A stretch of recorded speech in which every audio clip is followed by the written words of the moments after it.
Welcome everyone to this webinar about creating realistic training environments. My name is Sef Hendrickx and I would like to take you on a journey about creating realistic training environments. As you all know, this year there is no Intershoots, and Intershoots is one of the exhibitions where we as FireWare team really are looking forward to. That's the biggest event in the world where we all can come together and share our ideas and knowledge about training, about realistic scenarios. And it's so nice to have all these rescue workers together in one place. But unfortunately, it's not possible this year. COVID-19 makes that this year is a little bit different. But we still want to connect with you, and we still want to share our ideas and hear your ideas. And that's why we came up with a whole range of webinars. And in this webinar, we would like to talk with you about creating realistic training environments. What are the ideas? What is a realistic training environment? What I would like to do with you in the upcoming small hour is guide you through several subjects.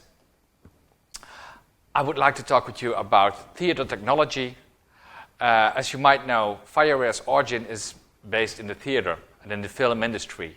We use the special effects that are used in theater and film to create a realistic training environment. And we do that for 17 years, and we think we have some tips and tricks that might be beneficial for you. We're going to talk about what is a realistic training environment. If we talk to rescue workers all around the world and ask them, how do you want to train? They all say, oh, it should be as realistic as possible. But what do you mean with that? What's the difference with reality then? We have some ideas about that as well. And we make the connection to the senses. As humans, we have several senses, and how can we use them in creating a scenario? We go into the deep with that. And if you want to make a training environment, a realistic training environment, you need training equipment. So we guide you to the whole FireWare range of products and see what kind of equipment can you use to create a realistic training environment. And beside that, there is an alternative vision on realism. What about gamification? What if we think that the dilemmas of the incidents that we're seeing are fake, but the dilemmas that we're facing are real? What can we do with that philosophy? All these elements we would try to address during this webinar. Like most companies, or actually every company, also FireWare has a mission. Why are we here, and why is it that we do what we are doing? We enable emergency response teams all over the world to train as realistic as possible. Stimulating as many senses as possible from our theater origins differentiates us from others. This is how we help emergency response team members to become and stay professionally skilled. How are we doing that? When you visit our website, you will see several options. Buy materials, rent training equipment, simulations and scenery, fixed training centers, mobile training centers. Actually, all the points that you see on this screen. And what I would like to do with you is to explore a little bit how that we use our theater background in helping rescue workers getting and staying competent. We do that all over the world. And also, this is not just words. We work in areas where there's completely nothing, and in areas in the world where there's everything. You can see this on this on this slide. We work together with the Firefighter Without Borders Foundation. So if we have used training equipment in the Netherlands that's not completely suitable for the Dutch market anymore, it comes back to FireWare, we refurbish it, and we will ship it to areas in the world where there is completely nothing. That's one of the charities that we help as FireWare. And all over the world also means that we can not do that all alone. We have a complete team of highly respected partners all over the world that help us distributing our products, distributing our services, as you can see on this slide. That brings us back to a very interesting other part, What is theater technology? And that's something I would like you to guide with during this webinar. And if you look at this picture here in front, this is our office building. And this is for a staging, this is for a scenario, for several fire trucks, ambulances. And we staged this. This is not real, this is our normal office, and it took us around 3 hours to transform this building, our normal office building, from the daily operation to this image. And it was very clear for every rescue worker involved what was going on. To be quite honest, would it be of any use to go inside, or as a troop commander, should I make any other decisions? That's what stage technology can do. Please try to imagine if you look at special effects in the movies and you compare them to your daily exercises, perhaps you will notice the differences. We are completely inspired, and our background, our knowledge is in the theater business, is in the movie business. And in the last 17 years, we learned how to transform that knowledge into the rescue workers area. Let me explain to you something about what is staging, because staging is the absolute basic. We're talking, when we do an exercise or preparing an exercise, about staging. But do we all realize what staging actually is? And in my opinion, staging is the process of selecting, designing, adapting, modifying a performance space for a play or film, or in our case, with the rescue workers, an exercise. Let me give you an example. If I am at the Dam Square, which is the central square of Amsterdam, and I want to make a movie from the 1800s or the 1700s, and I will look at that square now, I will see all kinds of fast food chains. I will see modern cars. The whole square will not be suitable for making my movie. I have to adapt it. I have to remove parts from this era and bring back parts from the 1700s and 1800s. So I'm modifying, adapting my performance space for my movie. When I transform that idea back to an exercise, I have a safe environment and want to set up, create an unsafe environment so that I can do my exercise and train people, get people trained. So I have to bring in my special effects. I have to bring in my dilemmas. So that's what the process staging is. Let me give you some really, really good examples how you can do that. It's very good to realize that if you know how to do this, you can transform, and with this technology, is it possible to create a realistic training environment everywhere? Let me give you some examples. This is a simulation of a flood. And how can we simulate a flood?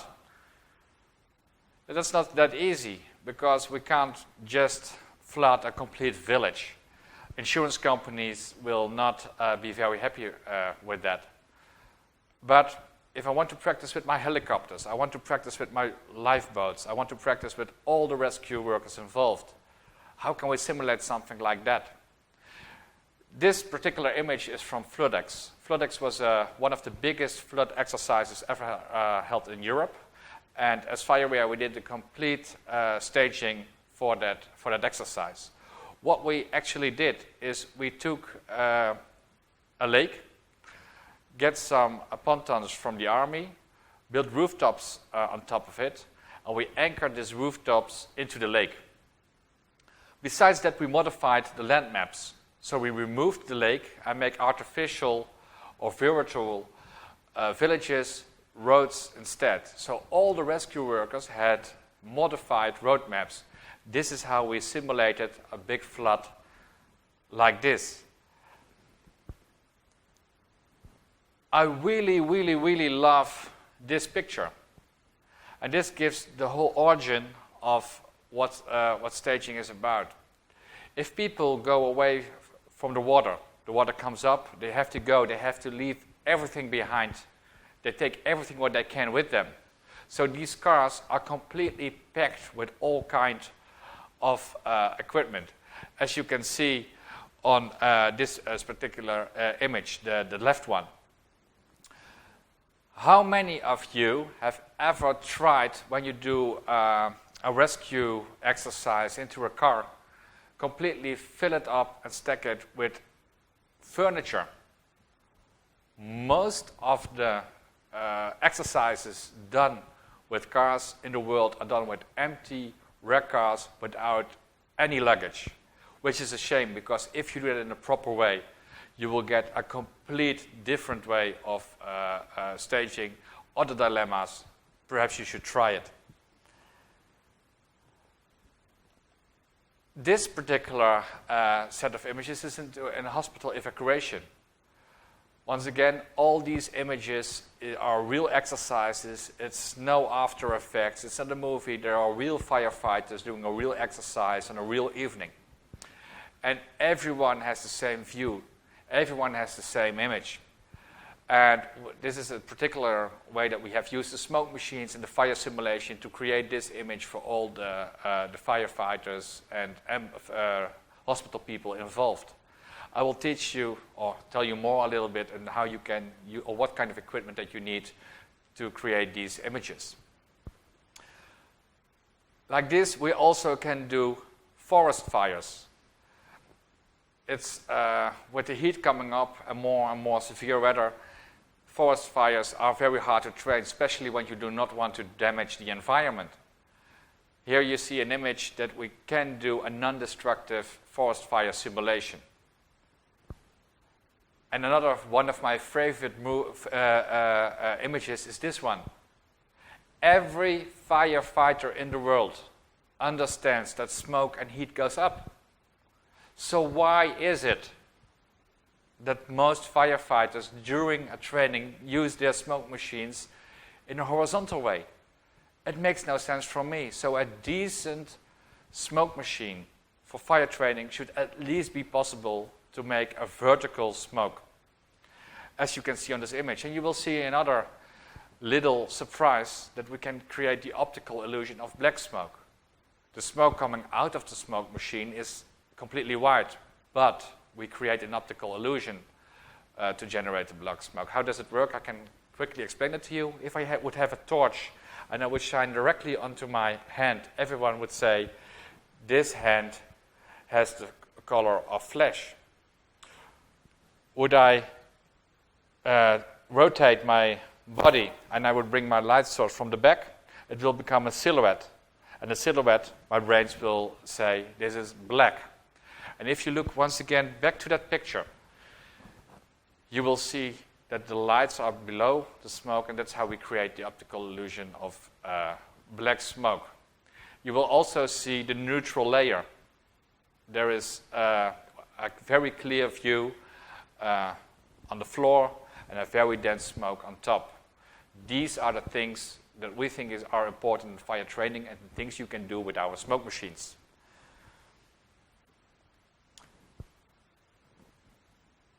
Our building, you can see so much smoke, so much fire. It's for every firefighter involved very clear what to do, what not to do. We all look at the same picture, which is so important for a decent fire drill.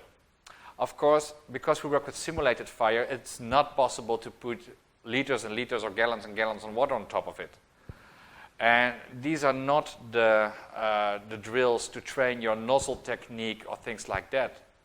These are the fire drills for prioritization, how to handle with your victims, how to organize the water supply, how to do the communication, how to organize your command and control. All these items, they are really important in this kind of exercises. And it's not only fire where we can use this. Also in the CBRNE scenarios, we can work with training equipment and create a realistic training environment.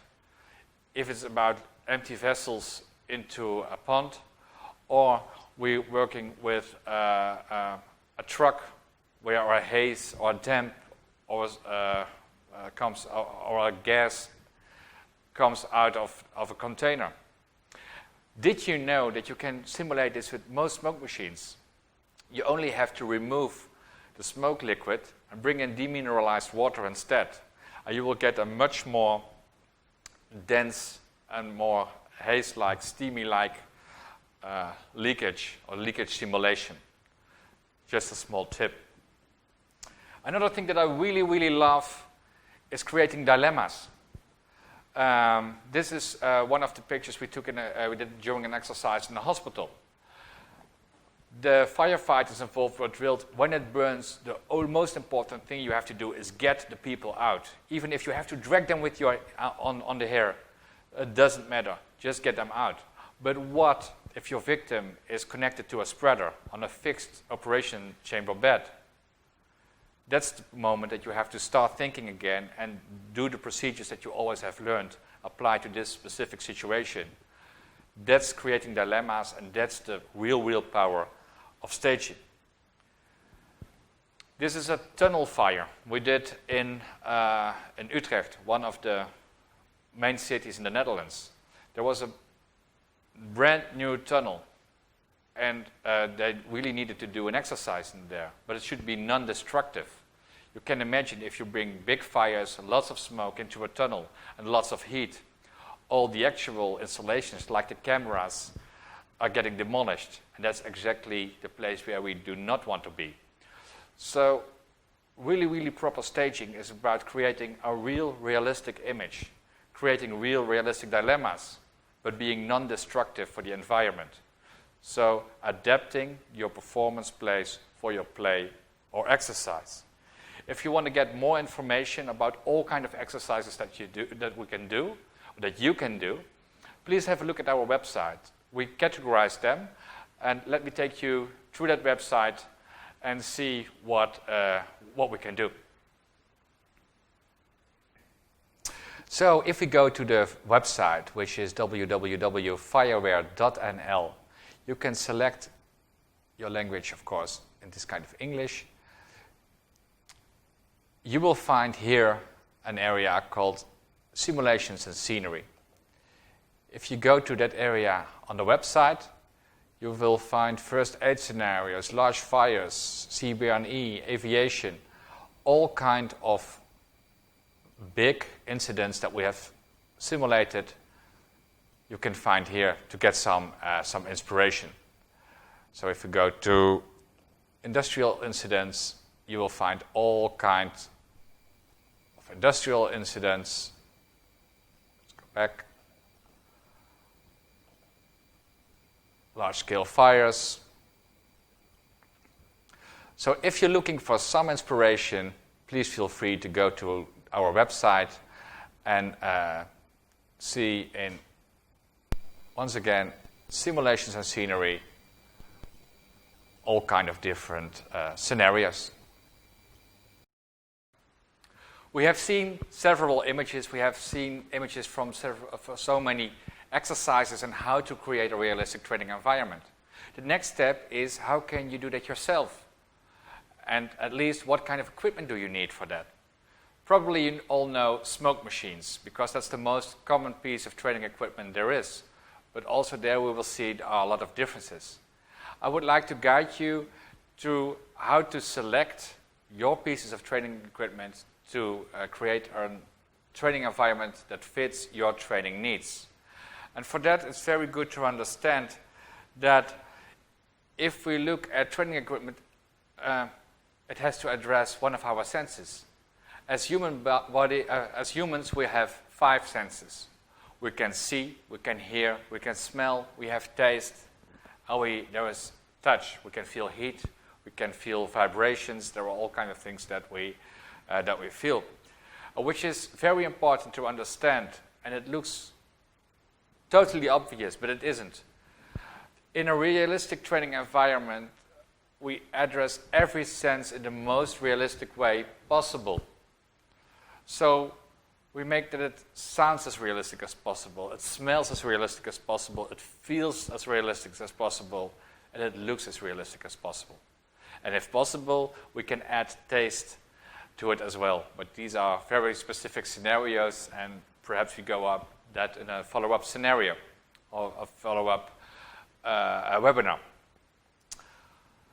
Where is the difference with reality? Because what would be more realistic than just use a bunch of matches and just light a house or put a car into fire? That has everything to do with control. If you create a realistic training environment, you want to have control on everything. In this way, you can help the students to get most out of themselves. I want to make decreasing, I want to make increasing, I want to make things worse, I want to make things better, just depending on how they act. It's very good to realize that and ask yourself the question, how can we address these senses in the most realistic way? Let us have a look at some examples. Sound. How can we use sound in our simulations? We have several products for that. So we have a shout box, which is a small box that you can put into a rescue mannequin. And if you say, is there someone? The mannequin reacts with, yes, I'm here. So you can pre-record a message which will automatically plays when someone is shouting. Then we have the Fusion, which is a sophisticated audio player which you can control with your smartphone and has over 36 different sounds you can use in an exercise. Not only fire sounds or collapsing buildings, but also shouting for help in many, many different languages, leakage, barking dogs, diesel engines, all kind of equipment, very easy accessible with a touch on your mobile phone. Other pieces of equipment are these electronic gas cylinders. They really, really look like a normal gas cylinder, but there's a little audio chip inside. So when you open the knob, you will hear the typical hissing sound of a gas cylinder. We have explosion simulators. You can imagine if you want to have a loud, loud bang, it's not only the volume, but it's also the air that moves. In the Netherlands, we have a problem with using pyrotechnics. So we have to work with alternatives. By law, we are not allowed to use pyrotechnics, or at least we need a lot of permits. These explosion simulators work on propane gas and simply work on a remote control. Push the button and you will have your bang, up to 120 decibel. One of my favorites is the Pandora's box. A little bit further, I will show you some incidents you can generate with it. And it has a small audio mixer inside. As you can see on the remote control, which has the same size of a credit card, you can add the sound of fire, and you can mix it with a collapsing building. You can mix it with crying for help. There's a full audio mixer inside, and at the same time, you can control your fire effects and your smoke effects. Bringing to me what you can see. And of course, smoke is something that you can see. Smoke is so important for every firefighter. We read the smoke. The smoke tells us so much. And how is it possible that when there comes smoke everywhere out of a building, the first question you ask yourself, do I go in? And during exercise, when there comes smoke everywhere out of the building, or not coming smoke everywhere out of the building, you ask your students to wait, because otherwise they will find the training mannequin too quickly. Personally, I think that we should try to make smoke simulation as realistic as possible. And that starts with smoke going up and not going into the horizontal ray. We have several smoke machines specially adapted for that. So we have the Cumulus Stratus smoke machines, which are doing bigger volumes with a lot of accessories, both for hazmat simulation or big fire simulation. We have the Cirrus battery-operated smoke machines, and the Nimbo, which is a very nice, small, easy-to-use smoke machine with a heat-up time from just 2 minutes. Try to imagine how long you have waited during your life in the heating up time from a smoke machine. The Cirrus, the battery-operated smoke machine, has a heat-up time from just 2 seconds, and the Nimbo 2 minutes. The Cumulus and Stratus have a heat-up time from 12 minutes, but also are able to give a bigger volume. What is the difference between these smoke generators and the normal smoke generators for the entertainment industry? Look at this image. We're talking about vertical smoke. We're talking about layering. There is so much more you can do with these smoke machines. The accessories that we have with it is, for example, a smoke hose set. You can connect it to the smoke machine, and it's a perforated tube. Most smoke machines, the smoke that comes out is a point. But if you look at forest fires or big fires, and you, for example, to the roof, you will see that the smoke is acting much more like a line. So it's a line source. Let me illustrate it to you with this picture. This is just 2 or 3 smoke machines generating this effect. And we have a smoke hose in the gutter on top of this tower. And in this way, it's not only a point of smoke, but it really is a line of smoke that creates a much more realistic effect. And of course, with that comes the proper smoke fluid.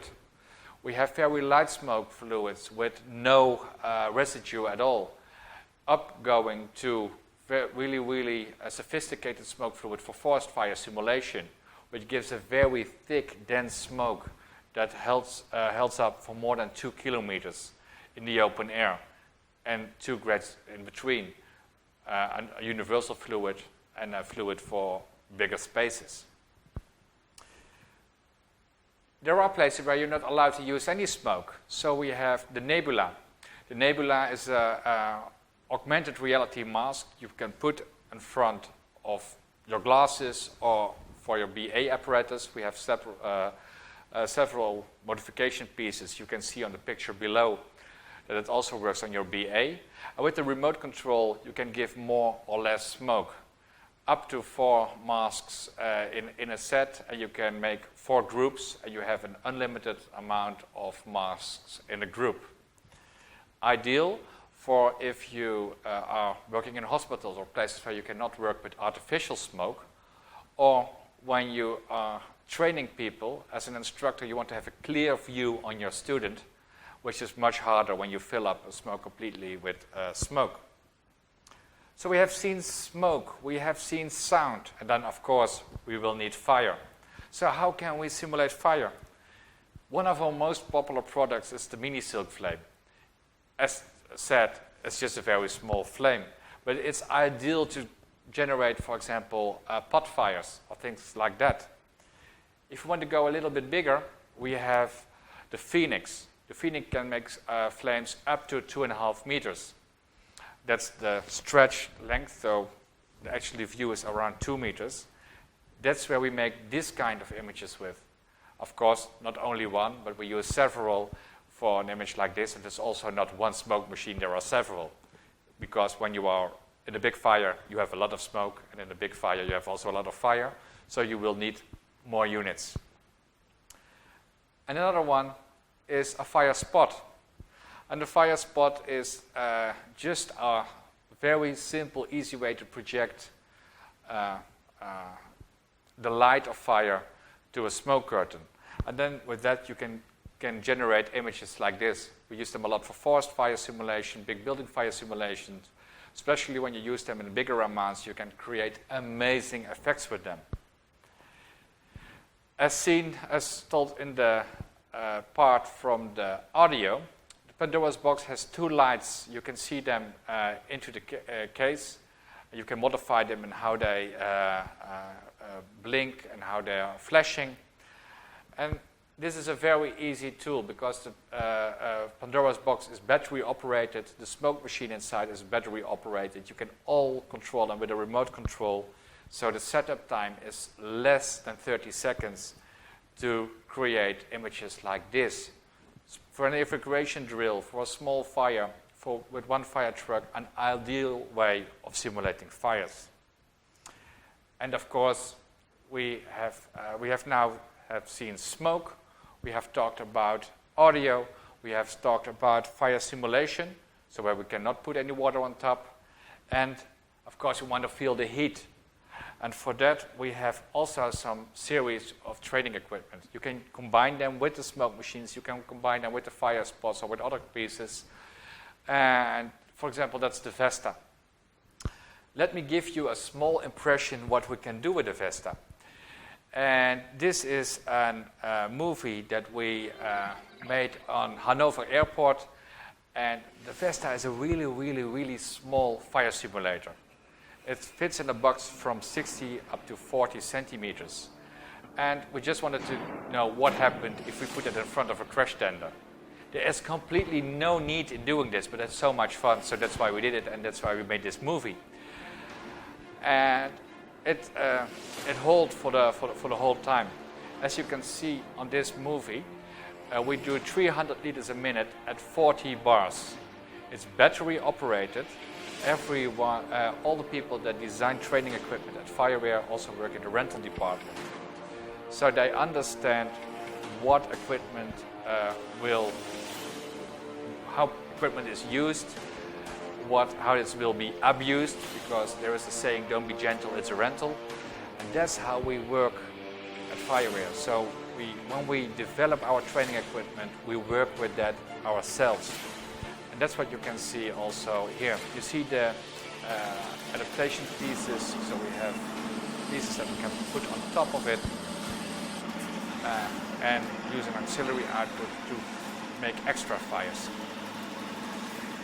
Is there any need in it? No, there's always a nice image for that.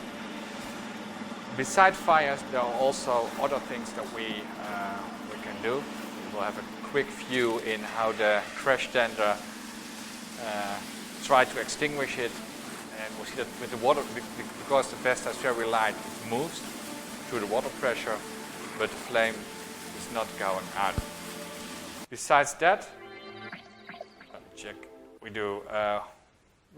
So we have seen heat. We have seen audio. We have seen smoke. We have seen fire simulation. We didn't talk about smell, especially for evacuation drills. Mostly fires. When there is a fire in a building, people smell the fire first before they see it, and that's why a product like burning smell spray is ideal for evacuation drill. It works just like an air freshener. Spray it, and then you have the smell of a fire into the room. And depending on how much that you use, it disappears also very quickly, so it's not that people are in the burning smell all day. We also have a chemical smell spray. You can use that for gas leaks or other chemical spills. And we have a concentrate that you can add to your smoke fluid so that you can use your smoke machine to bring a burning smell into the room.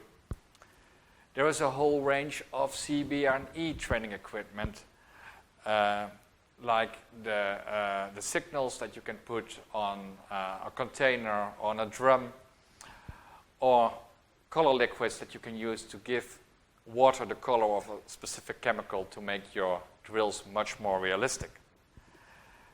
And of course there is a whole area of simulating, but what you have to do, and it has to do with extinguishing. We have filling stations so that you can fill up your own training fire extinguishers.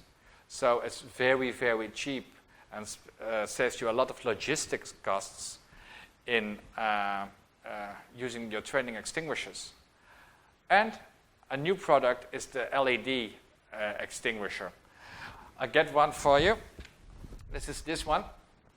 I really, really love it. When you're doing a fire drill into a hospital, you're not allowed to use a real extinguishing agent. So as an instructor, I can activate the extinguisher. You can see it with the LEDs.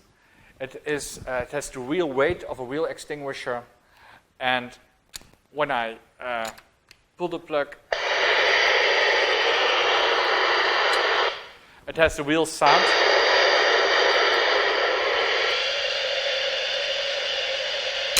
And it even has the sound when it's empty.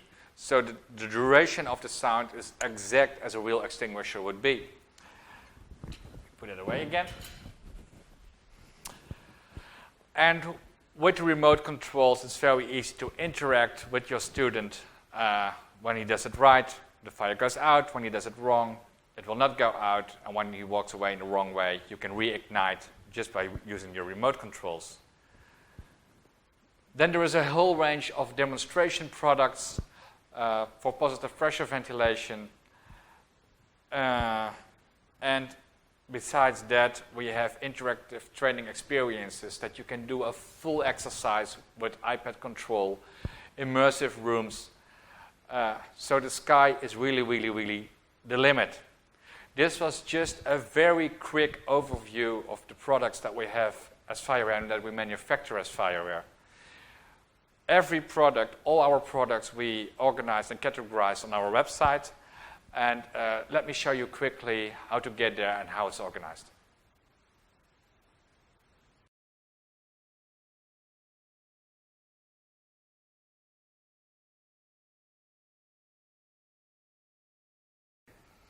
So we're back on the FireWare website, and there you can find an area called Buy Materials. Because we just didn't mention all the training equipment there is. There's so much more. It might be very good to have a look in all the kind of training equipment that there is. Especially I like the interactive training experiences. Like a FireWare Incident Server and Client, where you can control a complete exercise from a tablet and control all your smoke machines, control all your flame simulators, and get real video footage back to your tablet during the exercise. So, once again, if you go to the website and you have Buy Materials, you find a catalog from all the different training equipment there is available at FireWare or at partners from FireWare. So we have seen a wide range of different realistic training environments. We have seen what kind of products there are available to achieve that. And that's all based on the 5 senses model. We as human beings, we can see, feel, hear, have touch, and have taste. But there is an alternative way of looking at a realistic training environment. And that's also something I want to share with you, because that's where you can make the difference in these modern times to get to the next level. And a way of looking at it is that you realize that the incident is fake, but the dilemmas your students are facing, they are real. And if you want to work with these things, you have to realize that there is a difference between to condition and to train. And there was a guy called Mr. Pavlov who had a great theory about it. And it's called the Pavlov effect. He took a dog and he took some food. And when he gave the food to the dog reacts on it by dripping. And when he has a bell and he belled, the dog did completely nothing. But what he did was, when he gave the food to the dog and at the same moment he rang the bell, he did that several times. After a while, he just had to ring the bell and the dog start dripping. These are the things that we often see in the training. People see an action and react in a specific way. Thinking stops and its action is reaction. And what we really want to do is getting back to the dilemmas and get people to think for themselves again. Actually, training is about changing behavior. And if we agree on that, we are all mammals, and we know that mammals react more positive on positive reward than on negative reward. So, if training is fun, it's easier to change behavior. And changing behavior, that's what it's all about. There is a very good example. I would like to share a small movie with you where that's illustrated perfectly. How can we organize that people take the stairs instead of the escalator? let's have a quick look at this movie.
I really, really, really love this this movie, and it shows us that fun really helps to create a better training environment and create better skilled people. But how can we bring in fun into our trainings? Because traditionally, especially with the rescue workers, that's not something common. Is it new that we can achieve bigger things with adding fun in our training environments? No, it's not. In 1938, Johann Huizinga wrote the Homo Ludens, the playing human, which he did a lot of investigations in what's the goal of playing for human beings. And he said an activity is playful if it's fully absorbing, so you are completely involved in it.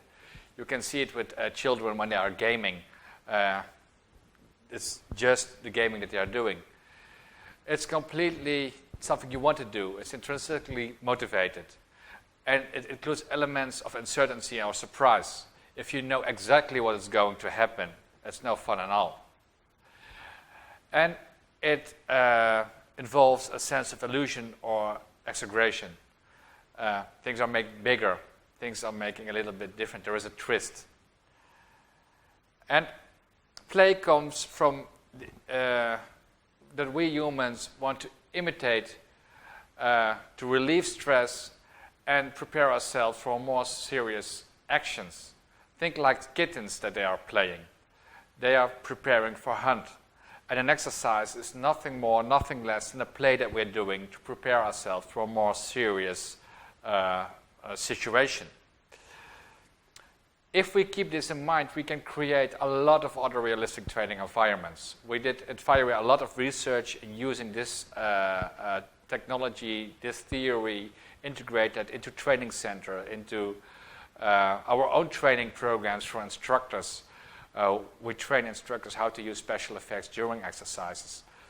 And one of the products that came out of it are escape rooms.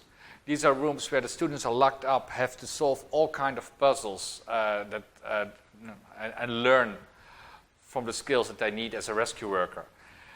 And you see all kinds of escape rooms. These are didactical escape rooms, so these are not the ones for bachelor parties. They really have a serious goal and are really designed to train people in a funny way, and people love it. We also use it in our training center developments. We, as FireWare has also a design team. We design training centers all around the world, and we help fire brigades, military, police, to look in a new way in how to make a training center, how to develop a training center, how to make it future-proof. And we used the 5 senses model, so all the senses that we have as human bodies, as human beings, together with gamification to get the best of both worlds and get complete immersive training environments. We also use technology for interactive roadshows, for public awareness. In the Netherlands, we designed several, and in Belgium, roadshows that go to markets, to schools, to hospitals, to teach people about fire safety. We collect data, we measure data, and share the data, and get the results from the data. Also, these designs, we have. That's something that FireWare can do for you. When I make a brief review in what we have learned in the last half hour, and if we want to look in how we merge gamification with the power of the senses, the mantra is a little bit, the incident is fake, the dilemmas are real, and in a complete immersive environment, we address every sense, and that's how we create a realistic training environment.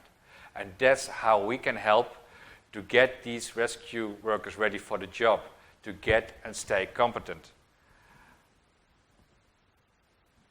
If you want to have some more information about what you can do with gamification, what you can do with interactive roadshows, how it works to design a complete new training center, have a look at our website. I guide you to that. So here we are back on the website again, and we have seen all kind of things that we can do with merging the 5 senses and gamification. How to build training centers, how to make mobile roadshows, do public awareness shows. On our website, you can find inspiration for fixed training centers, mobile training centers, concept development.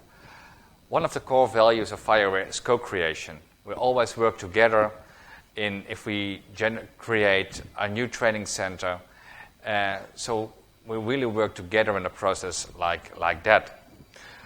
We train also fire instructors all over the world in how to use special effects. You can find that in knowledge and training. And what also might be very interesting for you is with COVID-19, all the training stopped in the Netherlands, and we had to start with something else. So we started to do webinars, just like this one. And in the months that we did the webinars, we made a lot of failures, and we did some things good. And we made a diary about that. So if you go to knowledge and training and you look at learning skills remotely, you will find our diary with all our findings in how to organize webinars for firefighters. And you will find what we have done right, but you will find much more information about what we did wrong, and perhaps it can be beneficial for you. Let me go back to home. So the mobile training centers, the didactical escape rooms and games, we did plenty of them. So you will find a lot of inspiration and alternative ideas in how you can think about getting competent, staying competent, and creating realistic training environments. If I close this, there we are. I can imagine that there are several questions you have after seeing this webinar. And of course, I'm more than happy to help and answer your questions. As you can see here on the screen, my name is Sef Hendrickx, and please feel free to send me an email or send one of my team members an email at info@fireware.nl, or get connected with social media on LinkedIn, on Facebook. The socials are down here under the screen. Feel free to get connected. Feel free to send us your questions. We were more than happy to answer them.